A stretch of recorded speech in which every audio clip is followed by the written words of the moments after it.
trillion infrastructure plan. Biden saying that the deal will not only create millions of jobs in the post-pandemic economy, he says it also shows there is still hope for democracy.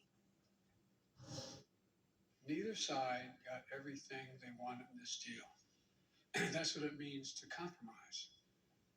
And it reflects something important. It reflects consensus. The heart of democracy requires consensus. As we reaffirm once again, we are the United States of America. Chief White House correspondent Caitlin Collins and Chief Congressional Correspondent Manu Raju are covering the breaking developments tonight. Caitlin, let me start with you. So, for Biden, these are two huge breakthroughs on agenda items: infrastructure and police reform.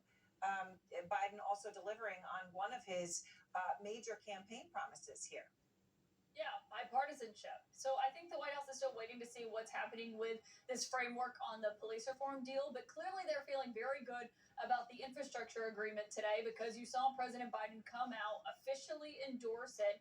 And so it's still not clear that it is going to actually pass both chambers of Congress, make it to his desk for him to sign. The White House even acknowledged we're still a good ways away from that. But just the idea that you saw President Biden come out with this bipartisan group and talk about this really does speak to what he said all along, that he said he wanted to be able to get done if he did make it into the White House. And even today when he was speaking in the East Room about this deal, not just the outlines of it, how they want to pay for it, what they actually want to get done with it, he talked about the fact that there were Democrats who encouraged him to stop negotiating with Republicans. And he said that he remained in those negotiations. He had his team keep going and keep talking to them about it.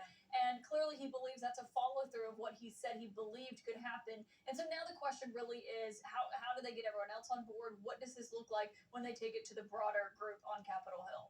So, Manu, on that front, what can you tell us about the breaking news here that just happened here about a bipartisan outline for police reform, which really just crossed in the past few moments? Obviously, Karen Bass, Tim Scott leading up that.